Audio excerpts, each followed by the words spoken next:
Hey there, podcast listeners. This is Corbett Lunsford, your host.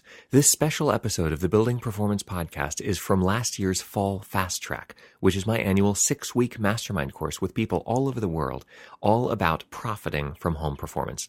If you'd like to learn more and pre-register for free for the 2015 Fall Fast Track, you can do that at homeperformance.training. Enjoy. A rising tide lifts all boats. Fall Fast Track. Today we're talking with Peter Troast, founder and CEO of Energy Circle, which you can find at energycircle.com. Peter, first of all, thank you for talking with us. Corbett, really appreciate you having me, and great to be with all of you. Awesome, and I really wanted to make sure that my audience could hear what you have to say, because you have potentially the biggest data set on how successful businesses actually are being, because you represent 327 different companies in 49 states. Is that right?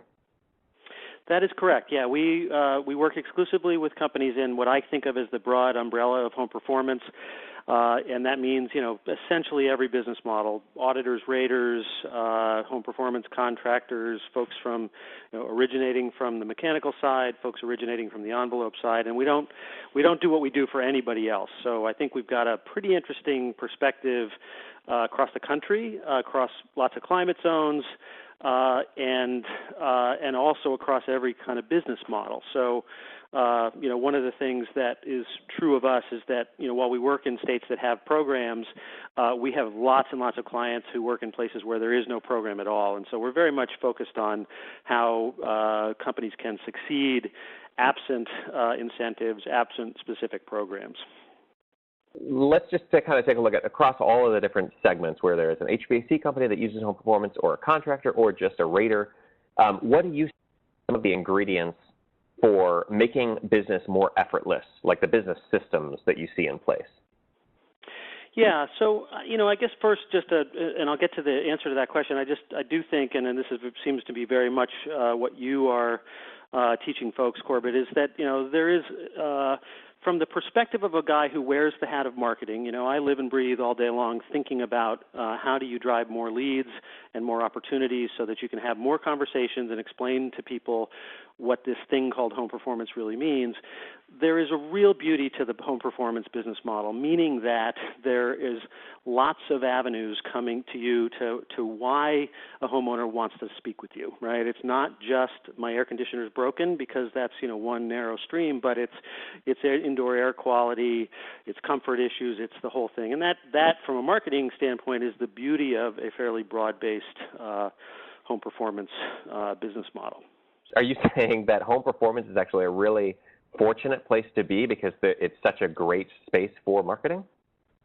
I absolutely. Now, having said that, it has its challenges, right? And so part of the challenge, as all of us know, is that people are not, generally speaking, buying home performance. They're entering into our universe from a different place. They have a comfort issue, a room too hot, a room too cold. They have a child with asthma. They have, they heard about something and they've self-diagnosed that they need new insulation. And so part of the challenge is that sometimes the entry point into our field is not direct, right? The demand is not as specific as my air conditioner is broken. Who can fix it tonight before my wife kills me? So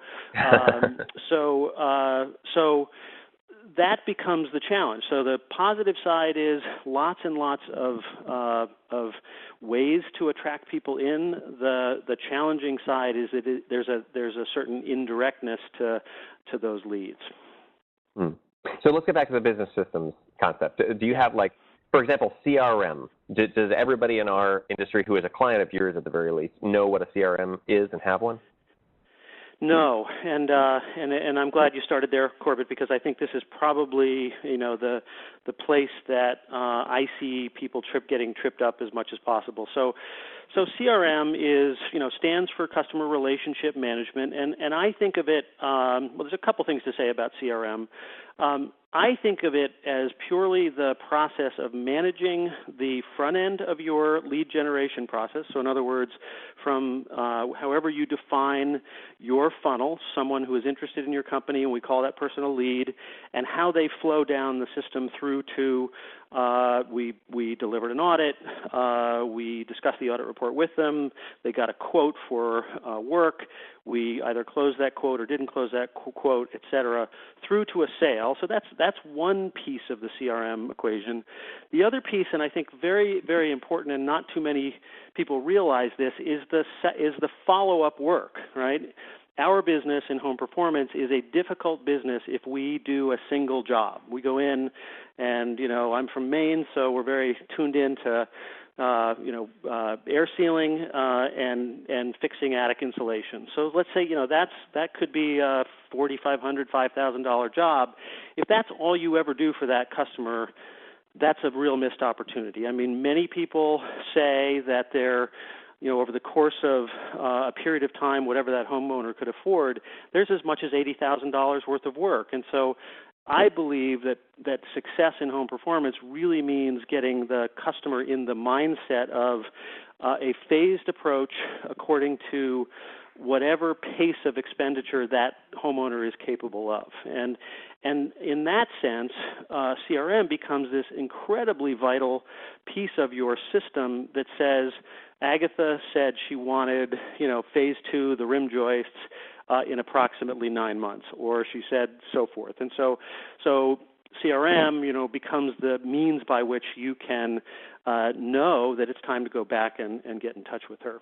The one other thing I would just add on the CRM discussion, because I know it's a constant source of confusion, is that sometimes CRM can include project management, meaning the tracking of materials and progress on a job and so forth, and sometimes it doesn't. And what I've discovered, having worked with lots and lots of software across our client base over time, is that it's typically software does one thing well versus another. So in other words, while there may be software programs that incorporate both CRM and project management, they tend to be good at one or the other, depending on where their birthright is. So make some decisions. One of the beauties about software these days is that they're so well connected, is that you don't necessarily need to have that perfect, all-encompassing piece of software that does it all.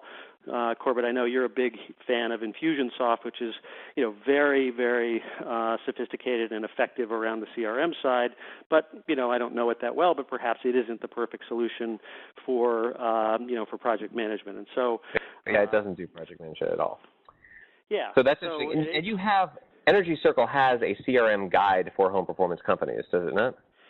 We do, yeah. And so, we made a decision, and I'm not sure it was a good one necessarily, but there's so many CRM softwares out there that are inexpensive and very powerful. And when I say inexpensive, we're talking about anything that, ranging from as little as $10 per user per month, and sometimes even to $25 a month for kind of an unlimited use. So on the assumption that most of us, there's not a ton of people using software, it is really not a huge expenditure. If you go Salesforce, which a lot of people do, and Salesforce is the kind of the granddaddy of the CRM thing, the price definitely goes up. I know a couple folks that are, spending as much as $1,000 a month in fees for Salesforce, but there are plenty of really good products. And as Corbett mentioned, if you just searched Energy Circle Guide to CRM, you'll see a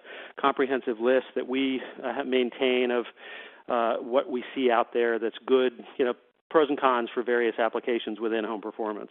So aside from a CRM, what other basic business systems do you think are kind of integral to making sure that people don't spend too much effort on the business side of things? Yeah, so I think that the place that I would go next after CRM, and it's somewhat related, is to make sure that you have systems in place to measure your marketing. And one of the, marketing is, in general, is in a massive state of upheaval as sort of all the traditional things that we once relied upon, and particularly for home improvement contracting companies of all kinds. The old days, we could rely on, let's say, the Yellow Pages and a direct mail campaign as the dominant source of all of our leads. That might, for example, represent 75% of our leads. And for better or worse, that is just no longer the case. So, the example that I tend to use in presentations, which is a real-world company it's pretty rare that any single marketing tactic, any single slice of your marketing program will generate more than about 15% of your leads. And that's intimidating, of course, when you hear about it, because it means you need to have a lot of arrows in your quiver. You've got to have a lot going on to sort of add up to 100% of the leads that you need. And what that then means from a system standpoint is you had better have really good measurement, because if something is running for 4 months that isn't performing, that's a real harm to your ability to kind of meet your annual objectives for your marketing. And so getting the right metrics in place to be able to measure this stuff is very important. And that's why, we are big believers in doing whatever works, and if it's old school stuff like, running down one side of the street and up the other when you're in a neighborhood with door hangers, that's fantastic. But at the same time, there is, if the theme of today's discussion is effortlessness, there is an amazing effortlessness to the measurement of things that are online, like pay-per-click advertising and various other things, because the metrics are automatic. In other words, you know exactly what you spend. You have complete control over how much you want to spend on a weekly basis. You know how much you spend for a click that comes from a Google AdWord into your site. And if you've got it set up properly, you know whether that converted to a lead in the form of either someone signing up on a form or using a unique telephone number that we can then track. And so to the point of effortlessness, without any staff time, without anyone answering the phone asking, where did you hear about us, you have a complete set of data running 24/7 on how well that particular part of your marketing is performing. The same goes with respect to your core website. One of the things that we are huge advocates of, because we see the power of it over time, is setting yourself up for the proper search engine optimization and keywords and great service pages on your website, and in particular keeping content fresh, because this is a very important and kind of new factor that Google looks at. When folks do that, and I'll use an example of I won't name the name, but it's a contractor that Corbett and I both know on Long Island. Their organic traffic, meaning unpaid traffic that's coming across the transom because people are searching for terms, finding them, is about 1,000 visits a month and a conversion rate of as much as 7%. So 70 leads a month coming in, because they've done a good job of just kind of keeping content fresh and getting the basics set up. So that kind of data, that I just described, is all coming out of Google Analytics, and it's not very hard to get your Google Analytics. It's free, and just getting it set up properly. I mean, you plug it in, and you'll get data, sort of the equivalency of putting a blower door in for 24 hours a day, 7 days a week, all year long. It's just a steady stream of data. But if you do some smart things by setting up goals, things that you want to have happen, you get an amazing set of tracking about how well your website is performing. This is funny, because I think that what's underlying all of this is that marketing is hard for everyone because it takes work. But in your opinion, having spent so many years with performance-based contractors, do you think that people who spend their time thinking about how better to test the results in a house or in a building are actually better suited to test the results of their marketing, or is that, because it seems like we're not that good at it as a group? I think that's right. I mean, I think if I look at what I consider to be the success factors for of all the different companies we work with, and and as individuals and business leaders, we have the full gamut of the ultra building science oriented geeky person, all the way over to the maybe sort of someone who's more kind of sales oriented. I would say those organizations that figure out a way to incorporate people onto their team that have that are more extroverted, that have some social media skills, or grew up with the computer in their hands, are a little bit more comfortable going out into the world and participating in social media and so forth, I see a real skew towards success amongst those people. And I want to be real clear in saying that if Facebook is not your thing. Let's use this example because when I ask the question in a typical room of contractors, how many of you hate Facebook? Half the hands in the room go up, right? And I may be one of those, right? But if you hate it personally, no matter how much I might beat you over the head and say you've got to do Facebook, it will not succeed. Now, the interesting thing is, that doesn't mean I have to hire an outside firm or anything like that. If there is someone on your team, one of the most successful companies I know in social media is Snug Planet in Ithaca, New York, and in their case, John, the owner, is about as introverted as you get. One of the auditors on his team, Blake, raised his hand and said, "I really like Facebook."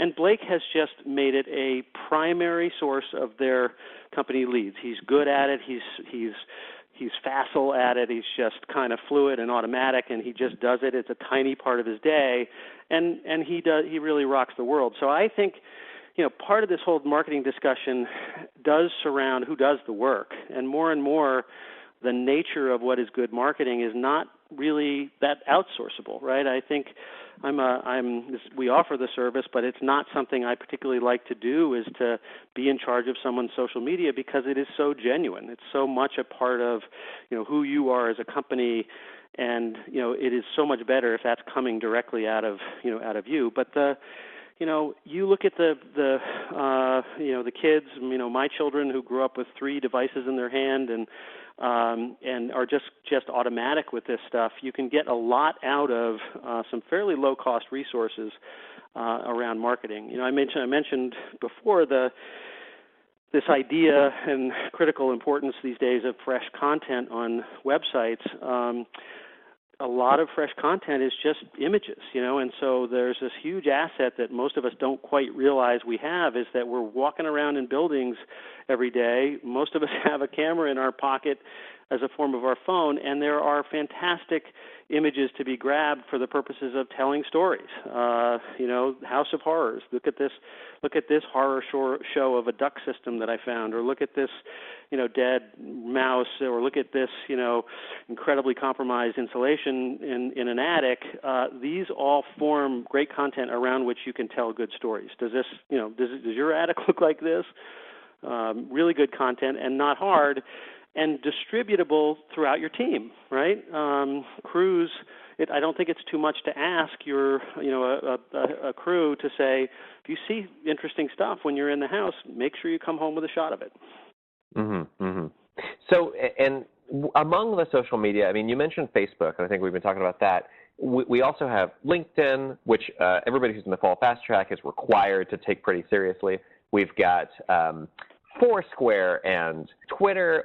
Are we supposed to be paying attention to all of these, or do you recommend that we pick like a specific number to focus on? Like, how do we decide which ones to do? Yeah, that's a great question, and I definitely have some opinions about it. I personally believe that there are 2 things that are not are required, and that is Facebook and Google+. And Facebook is in that category because of its ubiquitousness. And while I think many of us are beginning to realize that demographically the Facebook audience is at the absolute heart of our demographic, right? Homeowners, in the right set of ages and so forth. And so the amount of time people spend on Facebook is just kind of stunning. So that's why Facebook is in the non-optional thing. And the other piece about Facebook, while it is getting harder to make it work free, the advertising options that are available on Facebook are really quite amazing. You can now target by interest and by geography and by a variety of things. So just imagine, you're the best zip code in your service area and going into that zip code exclusively and saying, I only want to talk to people who are homeowners. I only want to talk to people who are interested in energy efficiency, and you can go on down the list. It's really quite amazing. So That's my take on Facebook. The issue with Google Plus, and this is a very important part of what's going on in our world now, is that many of you know that when someone searches for a service, insulation, contractor, Chicago, the results of that search are localized, meaning that Google applies a local algorithm to that as opposed to a non-local. And it generates what we call the blended list. You know, you all sort of know that list with a pin. That becomes a blended result between your primary website and your Google Plus page. And so your Google Plus page is extremely important for a whole bunch of reasons. Search is one. It's also a place where some of the most important reviews in the internet are located because Google is spreading those reviews around. And so one of the things you want to be very mindful of is reviews in general, and it's probably something we should talk more about, Corbett, but also specifically your reviews on Google+. So let's talk about reviews. Yeah. What thoughts do you have? Well, this is a huge trend, in our industry. And it's not just our industry, but I think the impacts of it are really potentially very strong on the positive side and almost catastrophic on the negative side. So we live in a world of third-party reviews. All the data shows that consumers are increasingly, and homeowners in particular, increasingly looking at third-party review sites like Google+, like Angie's List, like Yelp, depending on where you are in the country, for confirmation that they're making the right choice. And what's happening and I've actually read, I'm sorry to interrupt you, but I've actually read that people look for more nowadays than they even did 4 or 5 years ago. I think it's something like 12 different points of contact. It's incredible, and if you one of the things we track is how many people search the term contractor reviews, and the line is on a very much an upward thing, meaning the implication of that is that people are searching for the reviews of the contractors before they actually search for you. And the other piece of this is that it is increasingly hard to compete when I used insulation contractor Chicago as an example search term. It's very hard for an individual contractor to win against a Yelp or an Angie's List or something else that's an aggregator of reviews. So it's increasingly likely that the first point of contact that someone has with you is not your own website. It is you on a review site. And again, depending on where you are in the country, keep a strong lookout for Yelp. Most of us think of Yelp as how I find a place to eat when I'm I'm traveling in a new city. Yelp is making a very big push towards the service area businesses and service businesses in general. And in certain parts of the country, California in particular, any place that has a bit more technological sophistication, Yelp seems to be very much on the rise in terms of importance. And part of what's tricky about Yelp is it also tends to be a bit of a cranky audience. So I think the likelihood of getting a negative review in Yelp is greater than in some other places. And what that all translates to, and back to the theme of this discussion around having systems, is I really think that the best approach to dealing with reviews is to assume that you are not going to be perfect, and that someday, no matter how good your quality systems are, you're going to slip up and you're going to have one cranky client, and those two things are going to come together to get you a negative review. It will happen, and so you can't take these down for the most part. There's some nuances to what is an acceptable review by Google standards or Yelp standards, but generally speaking, somebody writes you a negative review, it's going to stay. And so the solution really is dilution. It is a steady stream of positive reviews, and so my perspective is we should be asking every customer after the job for feedback, internal feedback. How did we do? And when we get that feedback, use that information to identify our most enthusiastic customers, those that we think of as promoters or et cetera. And then when you know someone is really enthusiastic and had a great experience, then ask that person to write you a review in a public location. It's not easy, right? And of course, not everybody's going to do it. But if you follow what I'm suggesting, which is kind of a systematic process, and then so that hopefully you've got a dominance of good reviews, and you ask people to do it. Some will and some won't, but it will be a nice kind of steady pace of Absolutely. What we hope is really positive stuff. I think even when you do get a negative review, in my experience with my company, making lemonade when you get lemons is actually better. You look better when people see that you're cool under pressure than if there's no pressure at all and people just think, nothing exciting happens there. So I think that's where maybe the personality can supersede any kind of technology that we have that'll make our jobs easier. If we let our personality shine through and be a real person who's doing the social media or the blogging or the website search stuff, people will like us because people work with people. Is that still true?